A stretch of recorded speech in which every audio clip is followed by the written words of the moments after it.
Good morning. My name is Allie Eggert, and this year I am studying speech and language pathology.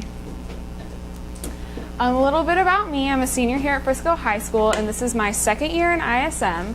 I have two little sisters, which makes me the oldest of three, and I'm very experienced in the entire field of special needs because both my little sisters have dyslexia. The littlest one has ADHD and central processing and auditory processing disorder, and the middle one has ADD as well as sensory integration. So my whole life I've been surrounded with every kind of therapist you can imagine, including speech pathologists. So that's really what kind of drew me into this field, is it's just been all around me my entire life, and understanding it, just really, really appealed to me. There we are. All right, last year I studied developmental psychology. I think I had 7 interviews last year, and I got 7 no's for mentors. So Coach Goff hooked me up with Miss Jennifer Mulligan, and she wasn't what I was expecting my mentor to be. I interviewed therapists at schools. I interviewed professors that taught developmental psychology. I was really thinking I was going to go somewhere in that route, and my mentor ended up being a preschool teacher at a school, preschool for special needs, which is early childhood school. And it ended up being the best thing. I got really awesome hands-on experience with these kids, and the kids actually inspired me to create my feeling puppets. So if you guys just want to pass them around, I just brought them in so you can kind of see what they were, what went into them. They all just are archetyped for colors, for emotions, because I focused on the autism spectrum and the needs that there are there. And I found that nerve stimulation and expressing feelings were the main issues with kids on the autistic spectrum. So I archetyped colors and textures to create a happy, a sad and angry puppet, and I weighted them to compress the nerves to make the child feel grounded when they were using them. And then I also wrote a script for at-home play therapy, and I ended up giving that to Miss Mulligan so she could use that with her kids. I have a copy obviously saved, but that's why that's not with me here today. But once all this craziness and like college acceptance letters kind of roll in a little bit, I'm gonna start working with a lawyer, my mom, and we're gonna, because she has special needs tools and learning difference tools like thought up as well. I guess it just kind of runs in the family that we think these things up, and we're going to try to get everything manufactured and kind of start a little business, which is exciting.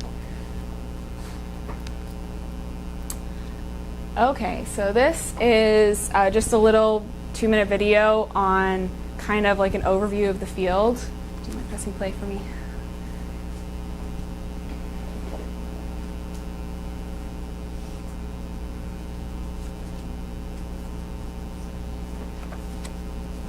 Okay, let's.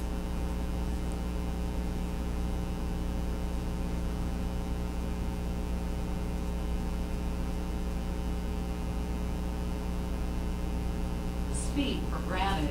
When speech problems arise, we need the professional help of speech-language pathologists. Yep. Sometimes called speech therapists, they diagnose and treat all kinds of speech disorders. For example, stuttering, hearing problems that affect speaking ability, speech difficulty caused by injury or illness, or mental problems that prevent understanding of words and sentences. So what you have to remember is that there's a breath before everything you're going to say here. These experts also help those who simply want to improve their speaking skills. For example, by reducing a strong regional or foreign accent. Many speech-language pathologists work in schools, helping children with speaking disorders and counseling teachers and parents.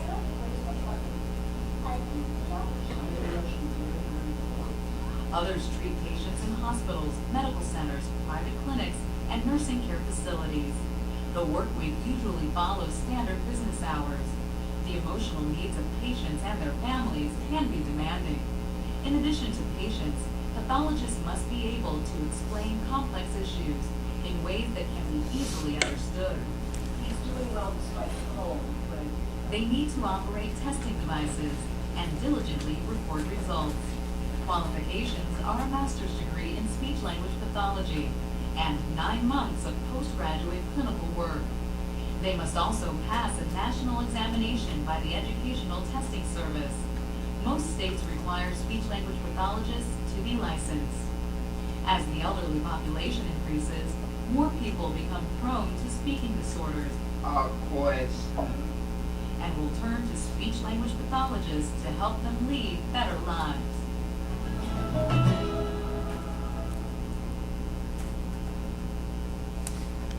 Awesome. So I've read lots and lots of articles leading up to this because I felt last year when I started out, I felt like I knew a lot about my field just from my personal experience and from the language used in my home to talk to my sisters, and whenever I hear my mom on the phone with specialists at the school that the girls went to at the time. And so I've been doing a lot of reading about speech-language pathology because I know there's a lot of different elements to it, and speech-language pathology is a very diverse field. You can really go anywhere you want to with your one degree, which is super intriguing. And the job outlook for speech-language pathologists is incredible. It's like up 23%, and it's only expected to continue growing. So by the time I graduate college, I'm pretty much guaranteed a job right out of the gate. Even if it's not at the school I want or in the district I want, I can eventually work up. But a lot of the people I interviewed said that there's always people leaving them messages trying to get them to move schools or offering more money. So that's really exciting for me. And the way speech therapy is administered in each country is different. So I'll talk about this more later, but my mentor actually is a speech pathologist for bilingual kids at Christie Elementary, and I'm looking at that, and it's beneficial if you are a speech-language pathologist to know at least 2 languages. You don't have to, but it works better for the amount of care you're able to give, because with each language, the tongue is exercised differently to make different sounds. And so the regions of your tongue that are stronger and able to move, like especially if you have like a disability like that doesn't enable you to make a certain sound, it's different, especially if they have like their parents don't speak the language in the home. So probably pursuing a second language, a minor in a language in college is going to be a really good idea. Data collection has become pretty standard in the state of Texas as far as public schools go. Speech pathologists will administer certain standardized tests, have certain data collection sheets. Some do it a little bit differently, and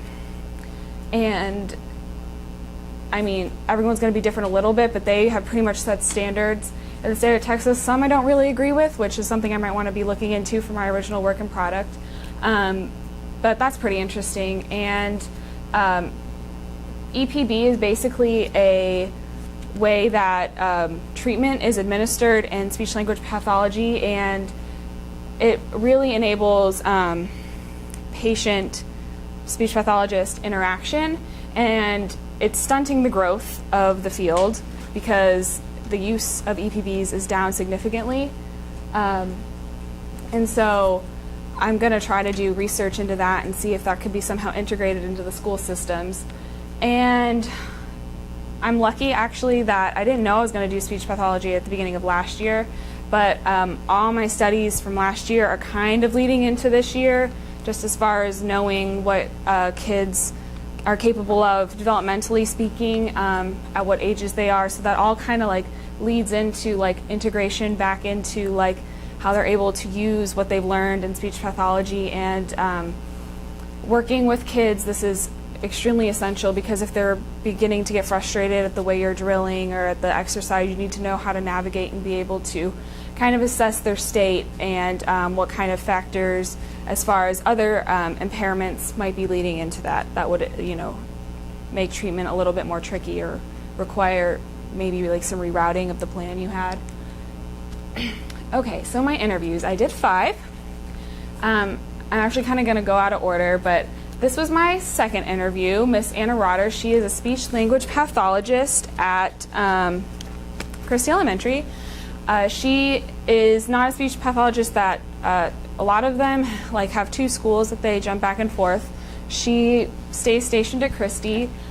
She was so awesome. She let me go into her classroom and kind of see like, you know, all this different stations she had set up and just kind of the different tools she uses for learning and drilling. She had a lot of tactile things I noticed, like things you can touch and feel. And she said that really helps because a lot of times in the mouth, when you're unable to form your mouth around the words you want to speak, there's some kind of like you're unable to feel certain things, or you know. So having a tactile sense of learning is very imperative.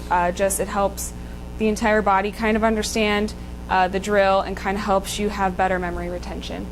And she's the first person to really emphasize to me the versatility of a speech-language pathologist degree. If you get your degree in speech and hearing sciences, you could do anything from schools to at home. You could have your own private practice. You could work in a group with like occupational therapists and physical therapists. You could work in a hospital, and you never have to go back to school for any of that. So you really get, you know, a lot out of one thing, and it's not money spent. You know, if I decide to completely change my mind, I get bored of what I'm doing, there's a lot of job security and a lot of versatility. My third interview was with Miss Katie Stoling. She's the co-lead speech language pathologist for Frisco ISD, and basically what that means is she oversees the entire department, in addition to my mentor, who is the other co-lead, but she divides her time between the administration building and Rogers Elementary.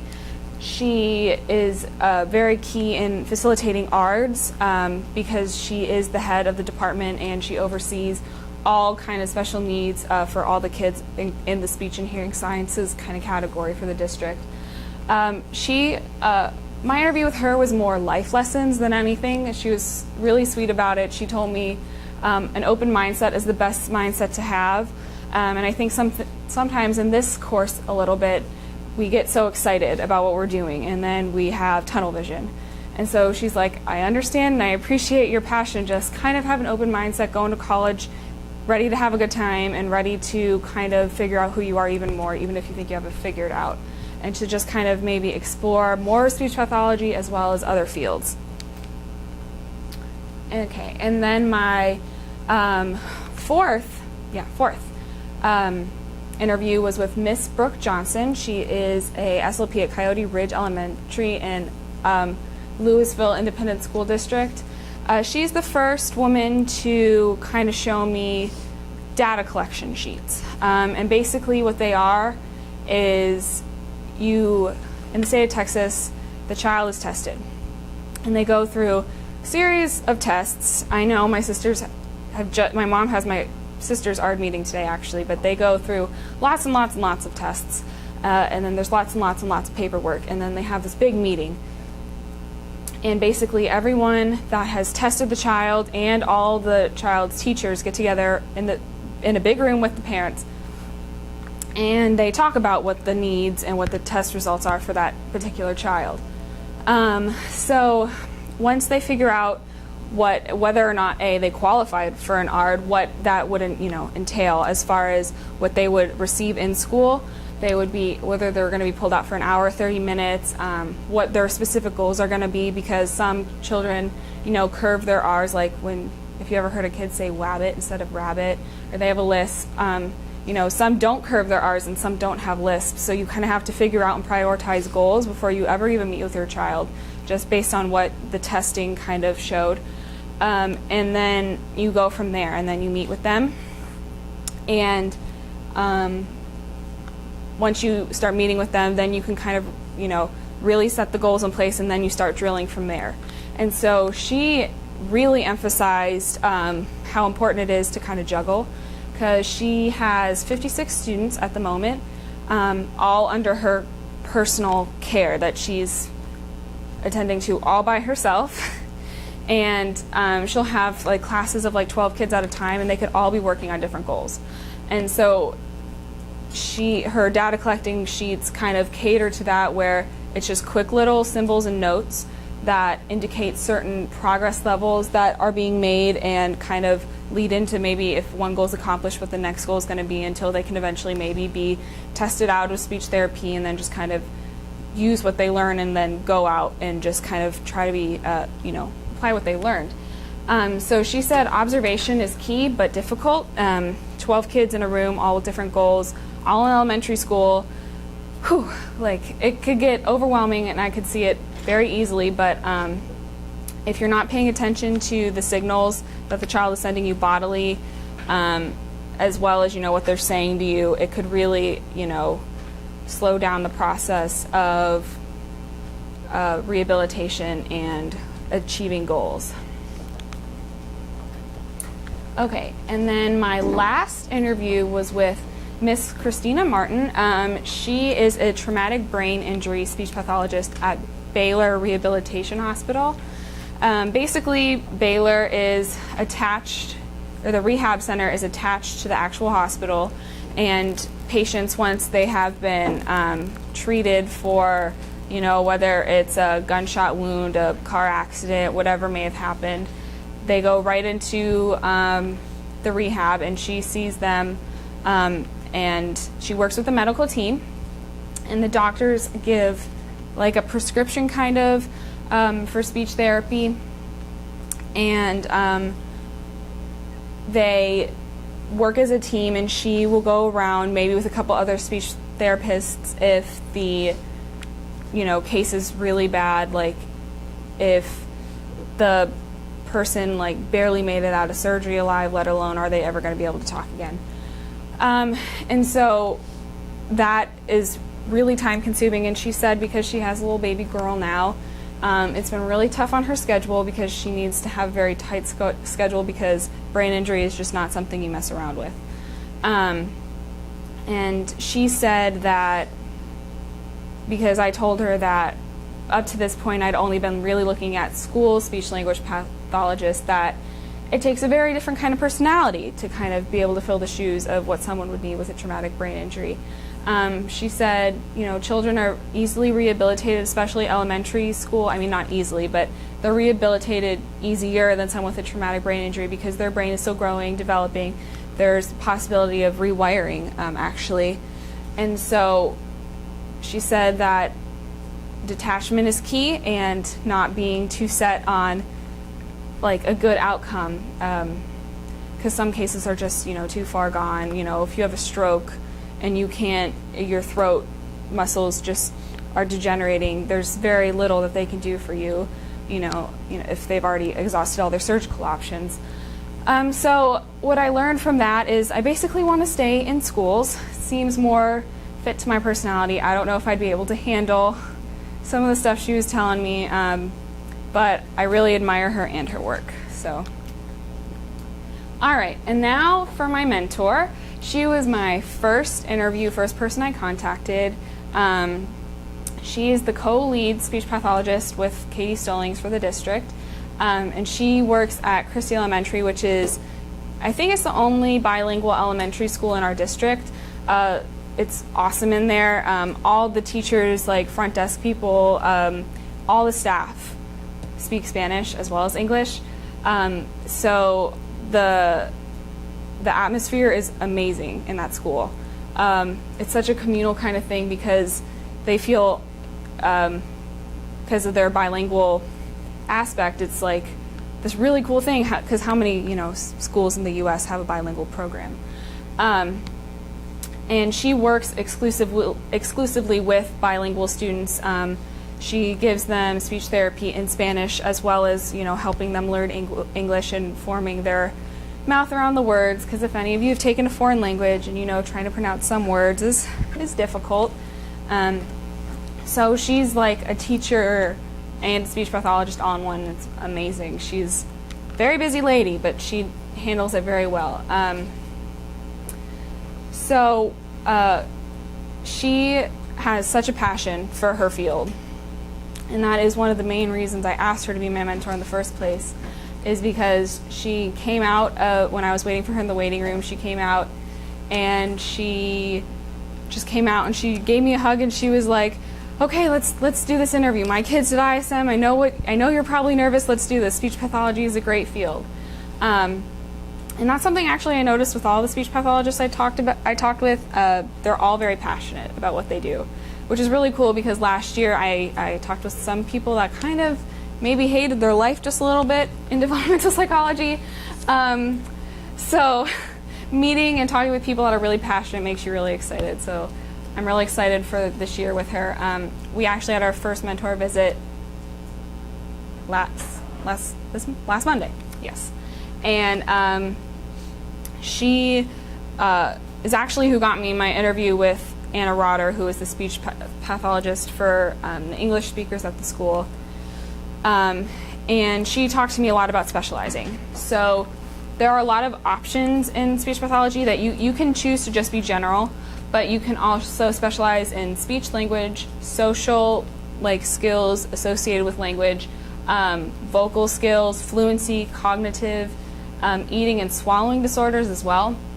Eating and swallowing disorders aren't going to apply so much in a school setting. Oh, no. Wait, Coach Goff. Thank you. So there's actually, Frisco ISD is the first district to have a fully functioning fluency specialist and unit of speech language pathology, which is really, really cool. And basically fluency is just if you have a stutter. Vocal is, lisps and curbing R's and that kind of thing. Social is not knowing how to read verbal cues and being able to detect tone when people are, talking to you. Oh, and as well as, being able to display your own tone when you're speaking to kind of give social cues. Language specializing means knowing definitions of words, knowing how to string words together to make a coherent sentence. And speech is being able to speak and project. And the little kids that kind of are really shy in the corner when you talk to them, they just kind of look down and you can't hear them. That's kind of what speech is. They kind of work on projecting and that kind of thing associated with the throat muscles and with the tongue muscles. So specializing is an option, also something I wouldn't have to go back to school for. It would, however, be more of a permanent kind of thing, because if you start specializing, that means you start doing lots and lots of research for lots and lots of different things, and you start doing, case studies, and you start only seeing students with those kind of needs. So that would mean less versatility, but also if something is really striking to you and you just want to pursue that 100%, it's a great option. I didn't know that you could specialize in speech. You hear about, surgeons specializing, doctors specializing all the time, but you never hear about a speech language pathologist specializing. So that was cool. There's a lot of, I learned from Miss Graham, a lot of kind of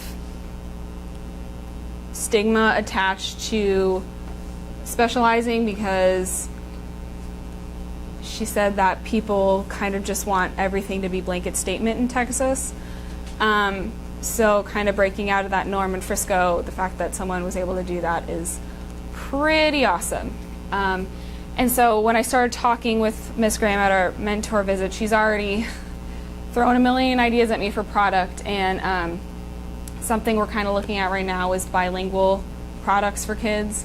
So that would entail a lot of learning Spanish, actually learning it. So that just right now I have to plan ahead, and but I'm sure she'd help me out with that, and I'm really excited for my year with her. So my quote this year was, "The privilege of a lifetime is being who you are," by Joseph Campbell. I took this quote and I've applied it to every aspect of my life. Personally, it means not being afraid to show who you are to your friends and family, therefore being the best version of yourself. As far as this program and pursuing a career, being who you are means accepting who you are, and accepting who you are means accepting how the world works. And accepting how the world works means you can begin to make changes. And making changes for the better is exactly why I took ISM in the first place and exactly why I'm studying speech pathology. Making changes in the world is exactly what I hope to accomplish with my work and any career I might choose, but especially in my pursuit of speech pathology. Thank you for your time.